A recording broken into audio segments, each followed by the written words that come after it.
Tejal online classes में आपका हार्दिक स्वागत है।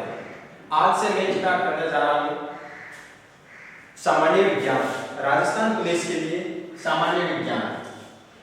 इसमें हम अध्ययन करेंगे भौतिक विज्ञान, रसायन विज्ञान और जीव विज्ञान। ये विज्ञान जो है उसकी तीन शाखा है।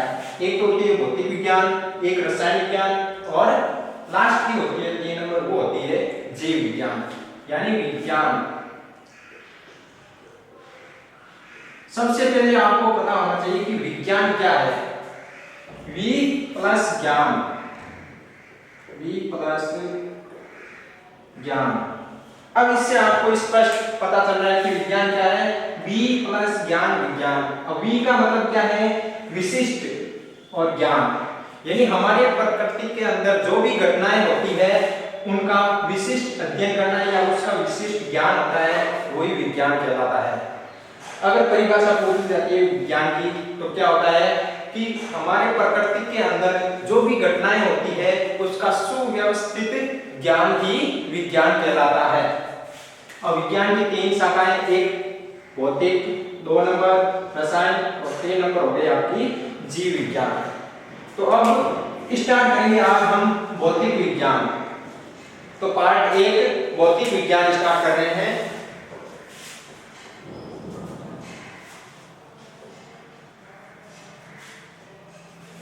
तो आज स्टार्ट कर रहे हैं भौतिक विज्ञान। अब इसमें देखेंगे कि भौतिक विज्ञान में हम कौन कौन सी चीजें हैं जिनका अध्ययन करेंगे। तो इसमें सबसे पहला टॉपिक है भौतिक विज्ञान, उसमें आज हम अध्ययन करेंगे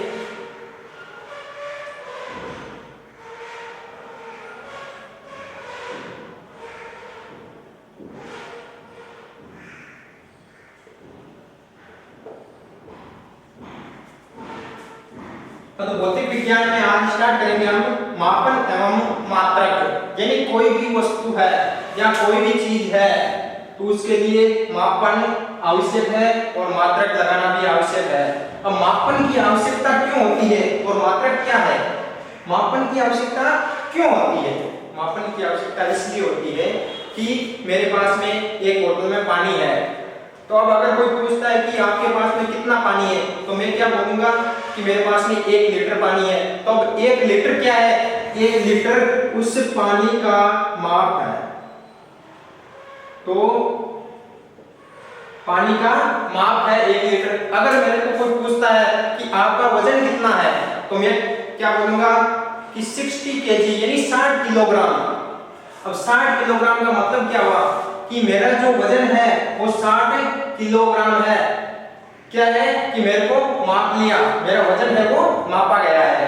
तो इसलिए किसी भी वस्तु की स्थिति या उसकी मात्रा पता करने के लिए मापन की आवश्यकता होती है। और मापने के बाद में पीछे जो वर्ड लगाते हैं, मैं बोल रहा हूं कि मेरा वजन है 60 केजी। अब 60 तो क्या हो गई, 60 हो गई मात्रा और केजी है, इस केजी का मतलब क्या है, ये है अपना मात्रक, यानी किसी भी वस्तु की मात्रा और मात्रक दोनों दर्शाना आवश्यक है। और मात्रा और मात्रक दोनों दर्शा दिए तो उसका क्या हो गया, मापन हो गया। तो किसी भी वस्तु के मापन के लिए क्या आवश्यक है कि एक तो मात्रा होनी चाहिए और दूसरा मात्रक होना चाहिए। अब अगर कोई पूछता है कि एक मां है और एक उसका बच्चा है, मां क्या करती है, अपने बच्चे से प्यार करती है। और अगर कोई व्यक्ति आके पूछ लेता है इस मां से कि आप अपने बच्चे को प्यार करते हैं, बोलती है कि हाँ करती हूं। अब बोलती है, वो बोलता है कि अपने बच्चे को कितना प्यार करते हैं, तो इस मां के पास में न तो कोई मात्रा है और न कोई मात्रक है। ये नहीं बता सकती कि मैं कितना प्यार करती हूँ, जैसे मैंने 5 किलोग्राम प्यार करती हूँ या 5 लीटर या 5 मीटर प्यार करती हूँ, ऐसा कुछ नहीं होता है। तो प्यार करना यानी कोई भी जो हमारे मन के अंदर जो भी विकल्प उत्पन्न होते हैं उनकी कोई मात्रा नहीं होती है। या बच्चे से पूछते हैं कि आपकी माँ आपसे कितना प्यार करती है, तो ये मात्रा में नहीं बता सकता बच्चा। ये बोल सकता है कि बहुत ज्यादा प्यार करती है, मगर बहुत ज्यादा को हम माप नहीं सकते। तो मात्रा की आवश्यकता क्यों होती है क्योंकि कोई भी वस्तु है उसकी मात्रा और मात्रक को पता करने के लिए कि ये कितने किलोग्राम है या कितना लीटर है या कितने मीटर है। अब मेरे पास में एक लाइन है, ये यहां से यहां तक ए से बी तक एक लाइन है, और अगर कोई आके मेरे को पूछते हैं कि ये लाइन कितनी लंबी है, कितनी लंबी है, तो इसको मैं कैसे बताऊंगा कि ये कितनी लंबी है। तो इसकी लंबाई मापने के लिए मेरे को स्केल की या स्केल की आवश्यकता होगी। स्केल से मैं इसको माप सकता हूं और मैं बता दूंगा कि ये जो है अपनी 10 सेंटीमीटर है। तो किसी भी वस्तु को या लंबाई को या किसी मात्रा को मापने के लिए जो भी उपयोग में लेते हैं, तो ये हो गई अपनी मात्रा और ये हो गया अपना मात्रक। तो इस लंबाई को मापा था, माप लिया कि ये कितनी है 10। अब इसमें हम ये नहीं बोल सकते कि ये लाइन है कितनी लंबी है कि 10। अब 10 क्या है, 10 तो इसकी मात्रा है। अब 10 के आगे भी कुछ होगा, या तो किलोग्राम होगा या 10 मीटर होगा। तो इसको मापने के लिए क्या करते हैं कि मापन के लिए मात्रा और मात्रक दोनों की आवश्यकता होती है।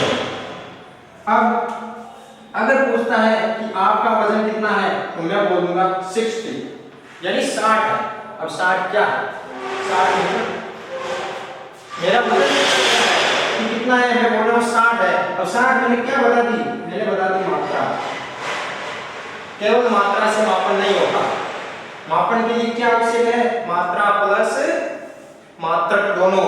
तो मैंने 60 तो बता दिया, मगर 60 के आगे क्या है, 60 के आगे है किलोग्राम।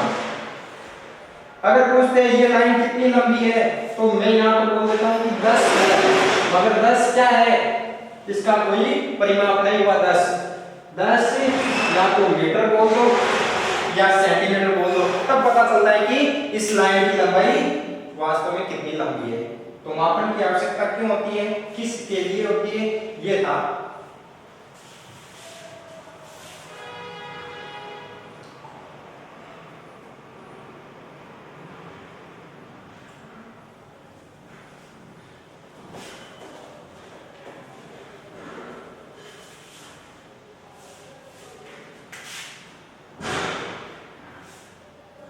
अब आगे है अपना मात्रक।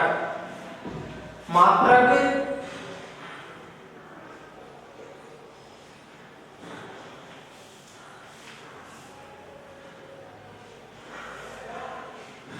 तो आगे है अपना मात्रक। तो मात्रक के लिए अलग अलग पद्धतियां बनाई हुई है। तो 3 पद्धतियों में इसको डिवाइड किया गया है। एक नंबर है CGS, दूसरी है FPS और 3 नंबर है MKS।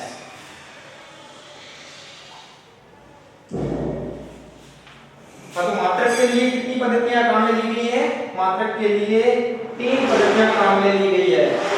पहली पद्धति है CGS, दूसरी है FPS और तीसरी है MKS। अब CGS है, CGS पद्धति का अगर पूछा जाता है कि पूरा नाम क्या है, तो C का मतलब क्या होता है, cm यानी सेंटीमीटर, G का मतलब होता है ग्राम और S का मतलब होता है सेकंड। तो CGS का पूरा अगर नाम पूछ लिया जाता है तो क्या होता है, सेंटीमीटर, ग्राम, सेकंड। अगर पूछ जाता है FPS का पूरा नाम क्या है, तो फुट, पाउंड, सेकंड। अगर पूछ जाता है कि MKS का, तो मीटर, किलोग्राम, सेकंड, इनका पूरा नाम है।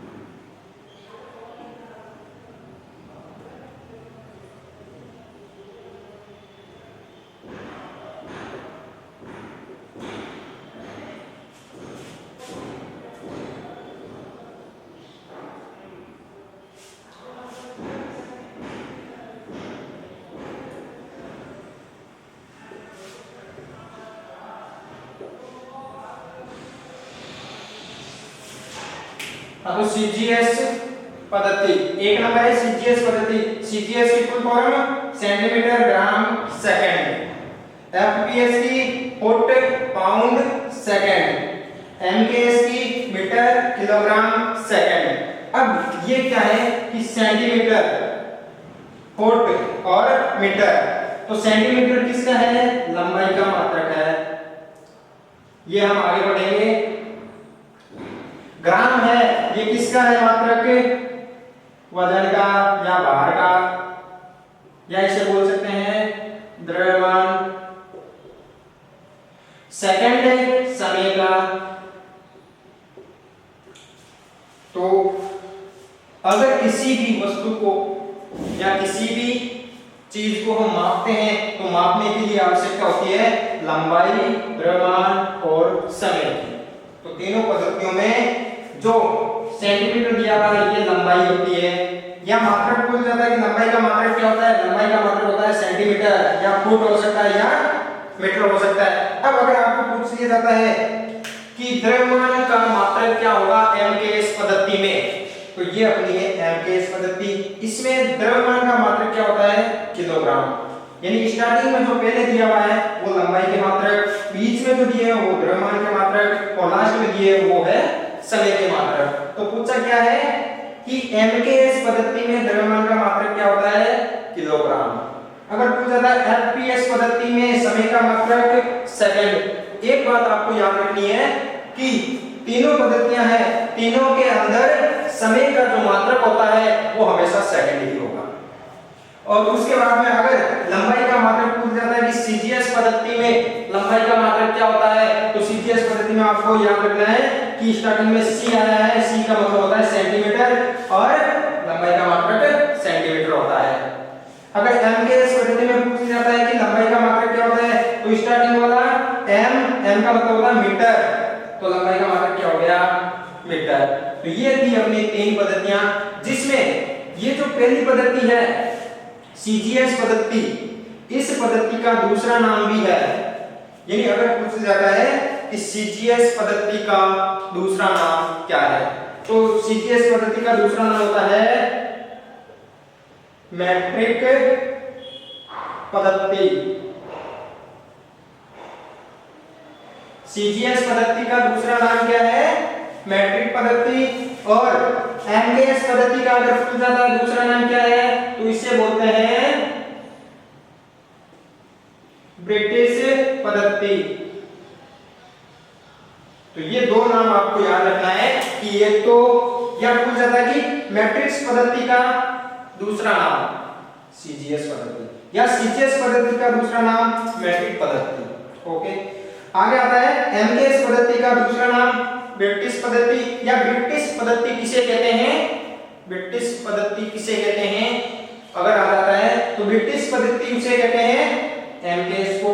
या बोल दिया जाता है एमकेएस पद्धति, तो आपको सीधा सीधा बताना है ब्रिटिश पद्धति या एमकेएस पद्धति वो पद्धति होती है जिसके अंदर लंबाई को मीटर में, द्रव्यमान को किलोग्राम में तथा समय को सेकंड में मापा जाता है, उसे कहते हैं एमकेएस या ब्रिटिश पद्धति।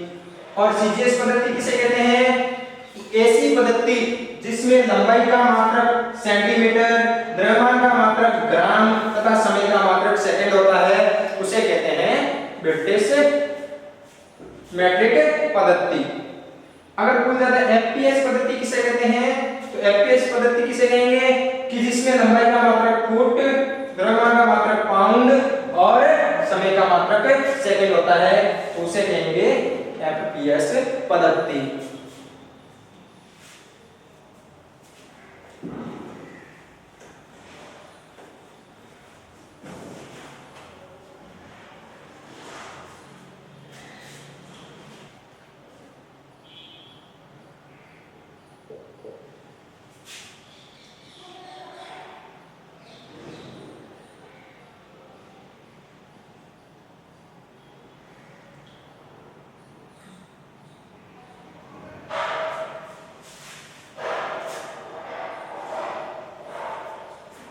आगे आती है अपनी एसआई पद्धति।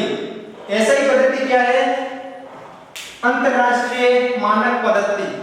अब इसकी आवश्यकता क्यों हुई? अगर हमारे पास में पहले से ही 3 पद्धतियां हैं, एक तो सीजीएस, एफपीएस और एमकेएस, 3 पद्धतियां पहले से है हमारे पास में, तो चौथी पद्धति एसआई पद्धति है जिसे कहते हैं अंतरराष्ट्रीय मानक पद्धति। इसकी आवश्यकता क्यों हुई? तो इसकी आवश्यकता इसलिए हुई कि सबसे पहले क्या होता था कि हमारे देश के अंदर हम अनाज लेने के लिए जाते थे, तो हम क्या बोलते थे अनाज कि अनाज हमें चाहिए 1 पाव या 1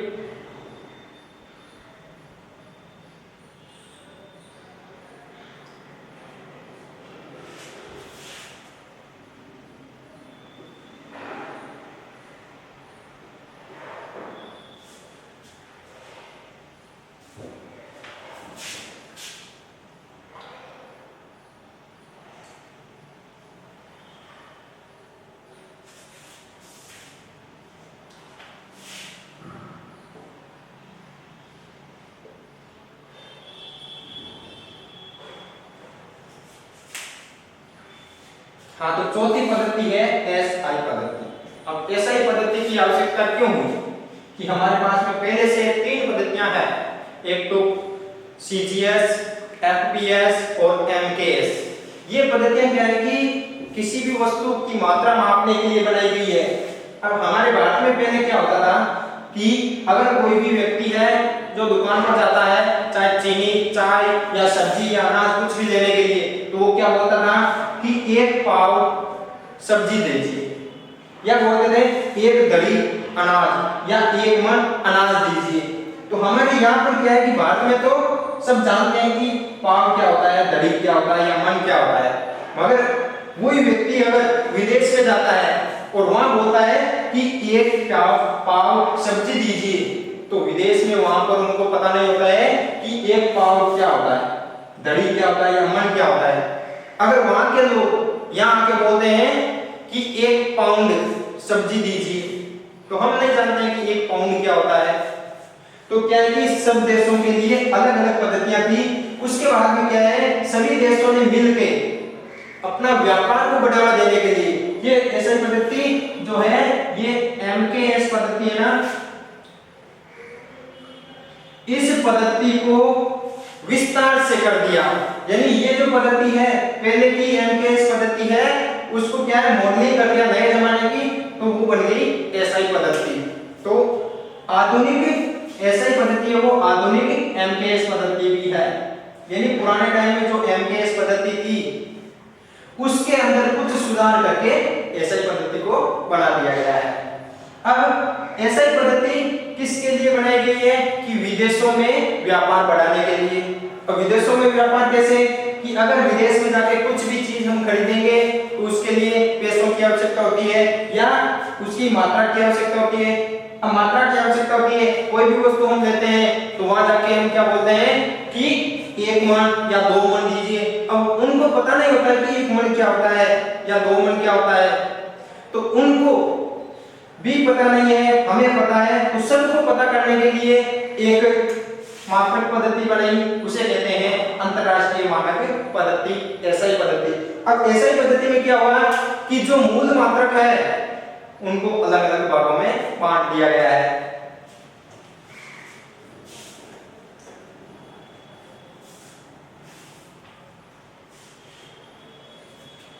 जो एसआई पद्धति है इसमें मूल मात्रक तथा व्युत्पन्न मात्रक अलग अलग होते हैं। अब मूल मात्रक क्या होता है, एक नंबर होता है मूल मात्रक और दूसरा होता है व्युत्पन्न मात्रक। एक होता है मूल मात्रक, दूसरा होता है व्युत्पन्न मात्रक। मूल मात्रक क्या होता है और व्युत्पन्न मात्रक क्या होता है, इन दोनों में क्या अंतर है। तो सबसे पहले मूल मात्रक होता है, मूल मात्रक वह मात्रक होता है जो अपने आप पर निर्भर करता है। मूल मात्रक वह मात्रक होता है जो अपने आप पर निर्भर करता है, किसी भी दूसरे मात्रक पर निर्भर जो नहीं करता है वो होता है मूल मात्रक। और व्युत्पन्न मात्रक होता है वो होता है कि ऐसा मात्रक जो मूल मात्रकों पर निर्भर करता है, या व्युत्पन्न मात्रक उसे कहेंगे जिनका निर्माण मूल मात्रकों की सहायता से किया जाता है। तो व्युत्पन्न मात्रक जो भी है वो मूल मात्रकों से मिलकर बना हुआ होता है। अब देखते हैं कि मूल मात्रक होते हैं वो कितने होते हैं। अगर पूछा जाता है कि मूल मात्रक कितने होते हैं तो मूल मात्रक संख्या होती है अपने 7। तो कुल मूल मात्रक कितने होते हैं 7। अगर पूछा जाता है व्युत्पन्न मात्रक कितने होते हैं तो व्युत्पन्न मात्रों की कोई भी फिक्स संख्या नहीं होती है, ये फिक्स नहीं होते हैं। व्युत्पन्न मात्रक हम कितने भी बना सकते हैं, किसकी सहायता से, मूल मात्रक की सहायता से।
प्रतिपन्न तीव्रता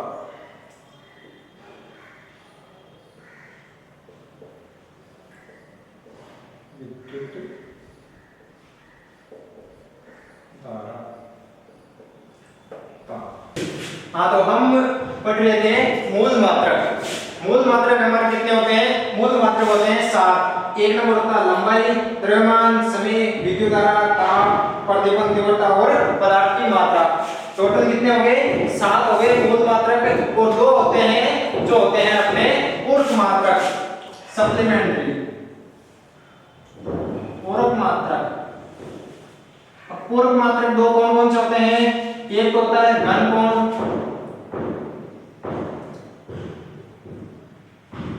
और एक होता है समतल कोण।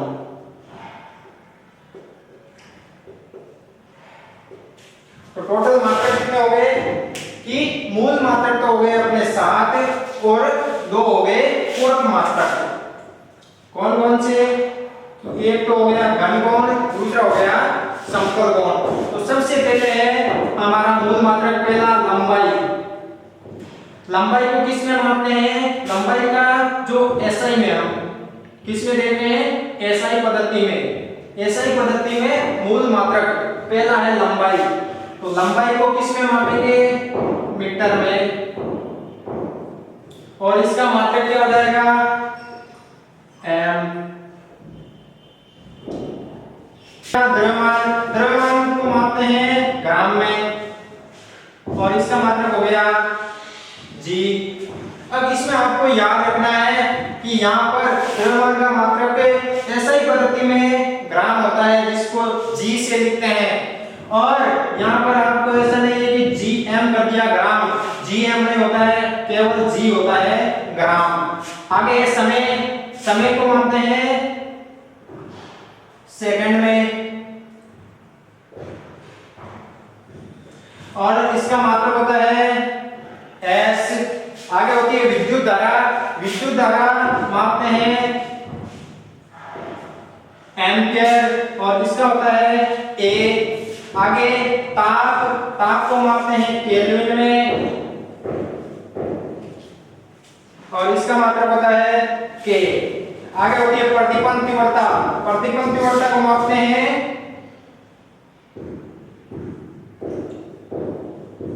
कैंडेला जिसको लिखते हैं सीडी से। आगे पदार्थ की मात्रा जिसको मापते हैं मोल में और इसको लिखते हैं MOL। और हाँ तो मूल मात्रक 7 हो गए, लंबाई, द्रव्यमान, समय, विद्युत धारा, ताप, प्रतिपन्न तीव्रता और पदार्थ की मात्रा। ठीक है, इसमें जो जो एसआई पद्धति होती है इसमें दर्शाते कैसे हैं, लंबाई को मीटर में, और इसके लिए मात्रक होता है स्मॉल m, यानी छोटा m। द्रव्यमान को ग्राम में छोटा g लिख दिया, समय को सेकंड में छोटा s लिख दिया। उसके बाद में विद्युत धारा आती है, विद्युत धारा को मापते हैं एम्पियर में, और यहाँ पर हमने कैपिटल A लिख दिया। तो इसका आपको ध्यान रखना है कि जो मीटर होता है small m, gram small g, second small s, मगर एम्पियर और केल्विन होता है, ये दोनों कैपिटल क्यों आते हैं यहाँ पर? ये दोनों कैपिटल इसीलिए आते हैं कि यहाँ पर जो एम्पियर और केल्विन है ये वैज्ञानिकों के नाम है, और वैज्ञानिकों के नाम से जो मात्रक बने हुए हैं उसको कैपिटल लेटर द्वारा दर्शाते हैं। आगे है प्रतिफल तीव्रता, यह इसे बोलते हैं ज्योति तीव्रता। इसको मापते हैं कैंडेला CD, पदार्थ की मात्रा को मापना है तो मोल में मापेंगे MOL। उसके बाद में होते हैं पूरक मात्रक। पूरक मात्रक दो होते हैं, घन कोण और समतल कोण। घन कोण को मापते हैं स्टेरेडियन, और समतल कोण को रेडियन। तो ये थे अपने मात्रक। अब इसके बाद में हम आगे बढ़ेंगे व्युत्पन्न मात्रक के लिए।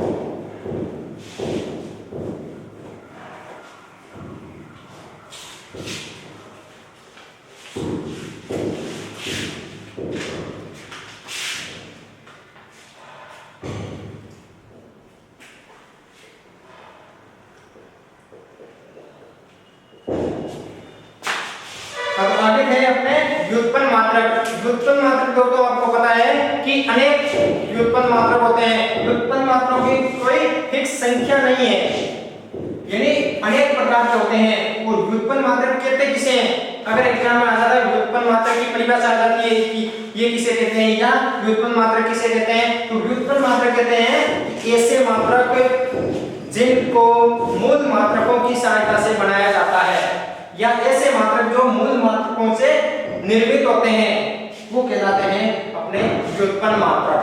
ठीक है, मूल मात्रक आपको पता है कितने होते हैं? मूल मात्रक होते हैं 7। बाकी जो भी मात्रक है वो होते हैं व्युत्पन्न मात्रक। दो को छोड़कर दो होते हैं जो पूरक मात्रक यानी सप्लीमेंट्री यूनिट होते हैं, वो होते हैं दो, समतल और घन कोण। ठीक है, यहाँ तक क्लियर है। अब व्युत्पन्न मात्रक इन 9 को छोड़कर बाकी जो भी मात्रक आपको मिलते हैं वो सभी मात्रक होते हैं व्युत्पन्न मात्रक। और व्युत्पन्न मात्रक कैसे बनते हैं?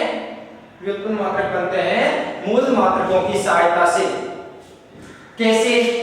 जैसे हमारे पास में है वेग, या हमारे पास में है चाल, या हमारे पास में है कार्य। ये 3 दिए हुए आपको। एक नंबर है वेग, चाल और कार्य। इनका आपको अगर मात्रक निकालना है तो इनका मात्रक जो भी होगा वो व्युत्पन्न होगा। क्यों होगा? क्योंकि मैंने पहले आपको 7 जो भी 7 भौतिक राशियां हैं वो यहाँ पर लिख के मैंने बताई थी कि जो मूल राशियां होती है वो 7 ही होती है, और मूल मात्रक होते हैं वो 7 ही होते हैं। बाकी जो भी राशियां हैं वो व्युत्पन्न राशियां हैं, या उनके जो मात्रक होते हैं वो व्युत्पन्न मात्रक है। ठीक है, तो अब जो 7 मैंने यहाँ पर लिखे थे मूल मात्रक, उनमें इनका नाम नहीं था। वेग, चाल, कार्य ये सभी मूल में नहीं आते हैं। तो मूल में नहीं है तो इसका मतलब क्या है? ये है व्युत्पन्न। तो अब वेग है, वेग होता है विस्थापन अपॉन समय। चाल होता है दूरी अपॉन समय, और कार्य होता है बल इंटू विस्थापन। हाँ, तो ये 3 थे, वेग, विस्थापन अपॉन समय, चाल, दूरी अपॉन समय, कार्य, बल इंटू विस्थापन। ठीक है, आगे यहाँ पे समझ में। अब यहाँ पर जो बल है, ये बल क्या है? बल होता है अपना द्रव्यमान इंटू त्वरण। ठीक है, और अगर यहाँ आ गया त्वरण, तो त्वरण क्या है? त्वरण होता है अपना दूरी अपॉन समय का स्क्वायर। ठीक है, तो सबसे पहले वेग आ गया। वेग का अब आपको मात्रक निकालना है कि वेग का मात्रक, वेग का सूत्र आपको पता है विस्थापन अपॉन समय है। और विस्थापन यहाँ पर क्या है, विस्थापन अपनी है लंबाई और समय आपको दिया हुआ है। तो आपको पता होना चाहिए कि विस्थापन किसे कहते हैं, लंबाई को। लंबाई का मात्रक क्या होता है, आपको पता है लंबाई का मात्रक, लंबाई क्या है, एक मूल मात्रक है या मूल भौतिक राशि है। तो मूल भौतिक राशि लंबाई है, इसका मात्रक आपको पता है m होता है, वो भी स्मॉल m। समय का आपको पता है s होता है। अब अगर पूछ जाता है कि वेग का मात्रक क्या होता है, तो हम लिख सकते हैं m अपॉन s, यानी मीटर प्रति सेकंड, या दूसरी m s इनवर्स, यानी मीटर प्रति सेकंड इस पर लिखो, या मीटर सेकंड की घात -1 कर दो। ये हो गया आपका वेग का। आगे आती है चाल। चाल को कैसे लिखते हैं, दूरी अपॉन समय। दूरी क्या है यहाँ पर, दूरी क्या है, दूरी आपको पता है लंबाई है, लंबाई है, लंबाई का m अपॉन s, ये वेग और चाल दोनों का सेम ही हो गया, m अपॉन s मीटर प्रति सेकंड। अब अगर पूछ जाता है त्वरण का, त्वरण का मात्रक क्या होगा, त्वरण का मात्रक यहाँ पर लिखा है दूरी अपॉन समय का स्क्वायर। अब दूरी आपको पता है m होती है, समय आपको पता है s होता है, स्क्वायर दिया हुआ तो स्क्वायर। अब अगर पूछ जाता है त्वरण का मात्रक क्या होता है, त्वरण का मात्रक होता है मीटर प्रति सेकंड का स्क्वायर, या इसको लिख सकते हैं ms की घात -2। त्वरण आ गया। अब अगर आपको पूछा जाता है कि बल का क्या होगा, तो बल आपको पता है द्रव्यमान इंटू त्वरण होता है। द्रव्यमान यहाँ पर क्या है, द्रव्यमान एक मूल भौतिक राशि है, मूल भौतिक राशि है द्रव्यमान। द्रव्यमान को मापते हैं केजी में, द्रव्यमान हो गया केजी में। त्वरण, त्वरण हो गया आपका मीटर प्रति सेकंड स्क्वायर। अगर पूछा जाता है बल का मात्रक क्या होता है, बल का मात्रक होता है किलोग्राम मीटर प्रति सेकंड का स्क्वायर। ये हो गया आपका व्युत्पन्न मात्रक। अगर पूछा जाता है कार्य का मात्रक क्या होता है, कार्य का मात्रक आपको पता है कि बल इंटू विस्थापन होता है। विस्थापन आपकी लंबाई है m लिख सकते हैं, और बल का मात्रक आपको पता है ये रहा, और विस्थापन क्या है यहाँ पर, लंबाई है, लंबाई को मीटर में लिखते हैं। तो आपका कार्य का मात्रक हो जाएगा किलोग्राम मीटर प्रति सेकंड का स्क्वायर इंटू विस्थापन का मात्रक होता है m। तो m और m हो गए m स्क्वायर, या लिख सकते हैं किलोग्राम मीटर स्क्वायर प्रति सेकंड स्क्वायर, या कार्य का मात्रक जूल, जिसको लिखते हैं कैपिटल J से। अब मैंने पहले ही बताया था मूल मात्रकों कि जो भी कैपिटल वर्ड का यूज करते हैं हम, वो किसके लिए करते हैं, वो हम कैपिटल शब्द का या कैपिटल लेटर का प्रयोग करते हैं ओनली फॉर वैज्ञानिक के नाम पर। यहाँ पर कार्य का मात्रक जूल कैपिटल J, यानी कार्य का जो मात्रक है या कार्य के बारे में जो भी अध्ययन किया है वो किसने किया है, ये हमारा वैज्ञानिक था जिसका नाम जूल था, और जूल के नाम पर कैपिटल J लिख दिया। तो कैपिटल वर्ड का प्रयोग कहाँ करते हैं कि जहाँ पर वैज्ञानिक के नाम पर कोई भी मात्रक बना हुआ है तो वहां पर हम कैपिटल लेटर का प्रयोग करते हैं, अन्यथा सभी जगह स्मॉल लेटर का प्रयोग करते हैं। ये थे अपने व्युत्पन्न मात्रक। तो आगे होगा आपको समझ में कि मूल मात्रक क्या होते हैं और व्युत्पन्न मात्रक। मूल मात्रक केवल कितने हैं, 7, बाकी जो भी है वो क्या है, व्युत्पन्न मात्रक।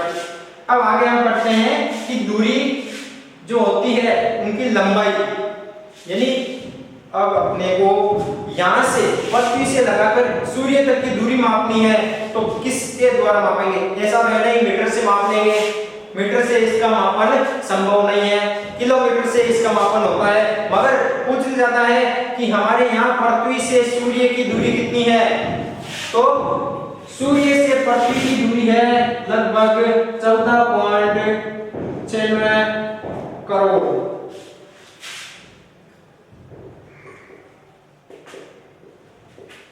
किलोमीटर। अगर पूछा जाता है कि पृथ्वी से सूर्य की दूरी कितनी है, 14.96 करोड़ किलोमीटर। तो मोल मात्रक हो गए, व्युत्पन्न मात्रक हो गए। अब है आयतन का मापन या आयतन का मात्रक। कोई भी वस्तु है, जैसे हमारी बाल्टी के अंदर हमने पानी डाल दिया तो उस पानी को हम माप सकते हैं कितने लीटर है, मगर उसका अगर आयतन निकालना है तो आयतन होता है गैलन के अंदर। अब किसी भी बाल्टी के अंदर हमने 1 लीटर पानी डाल दिया और पूछा जाता है कि इस पानी का आयतन कितना है, तो उस पानी का 1 लीटर पानी का आयतन कितना होता है, 0.2642 गैलन। और 1 गैलन बराबर कितना होता है, 1 गैलन बराबर होता है 3.785 लीटर। तो गैलन है जो बहुत ही छोटी इकाई है, यानी 1 लीटर के अंदर 0.2642 गैलन होते हैं। और 1 गैलन के अंदर कितने लीटर होते हैं, अगर पूछा जाता है कि 1 गैलन के अंदर कितने लीटर होते हैं, तो 1 गैलन के अंदर लगभग 4.25 लीटर होते हैं। उसके बाद होता है प्रकाश वर्ष। प्रकाश वर्ष क्या है, प्रकाश वर्ष एक खगोलीय पिंडों के बीच जो दूरी मापी जाती है वो प्रकाश वर्ष कहलाती है। अब प्रकाश वर्ष होता क्या है कि प्रकाश के द्वारा 1 वर्ष में निर्वात में तय की गई दूरी, या सीधी भाषा में प्रकाश वर्ष किसे कहते हैं कि निर्वात में प्रकाश द्वारा 1 वर्ष में तय की गई दूरी एक प्रकाश वर्ष कहलाती है। वापिस प्रकाश वर्ष किसे कहते हैं, निर्वात में प्रकाश द्वारा 1 वर्ष में तय की गई दूरी प्रकाश वर्ष कहलाती है। प्रकाश वर्ष अब ये होती है दूरी का मापन जो होता है खगोलीय पिंडों के बीच की दूरी का मापन। अब खगोलीय पिंडों के बीच में दूरी का मापन तो करते हैं, मगर अगर पूछ जाता है कि खगोलीय पिंडों के बीच में जो हम दूरी का मापन करते हैं उसका सबसे बड़ा मात्रक क्या होता है, उसका सबसे बड़ा मात्रक होता है पारसेक। पारसेक यहाँ पर एक मात्रक का नाम होता है, और ये मात्रक कहाँ काम आता है, जहाँ बहुत ही ज्यादा लंबाई की दूरी मापनी है तो पारसेक का प्रयोग किया जाता है, न कि किलोमीटर या मीटर। मीटर या किलोमीटर हम कुछ ही दूरी माप सकते हैं, मगर पारसेक से खगोलीय पिंडों के बीच की दूरी, जैसे चंद्रमा से पृथ्वी की दूरी या सूर्य से पृथ्वी की या अन्य ग्रहों या पिंडों के बीच में दूरी है, उसका मापन किया जाता है पारसेक के द्वारा। अब एक पारसेक बराबर होता है 3.26 प्रकाश वर्ष। और प्रकाश वर्ष आपको पता है क्या होता है, प्रकाश वर्ष कि निर्वात में 1 वर्ष में प्रकाश द्वारा तय की गई दूरी प्रकाश वर्ष कहलाती है। आगे आता है खगोलीय इकाई।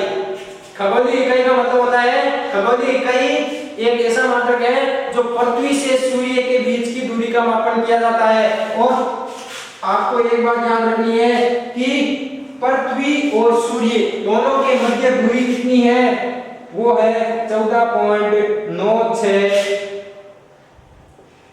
करोड़ किलोमीटर।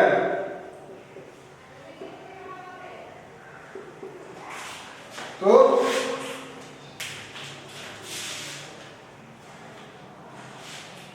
खगोलीय इकाई क्या है कि पृथ्वी और सूर्य के मध्य दूरी वो होती है खगोलीय इकाई। और पृथ्वी और सूर्य के मध्य दूरी कितनी है, 14.96 करोड़ किलोमीटर।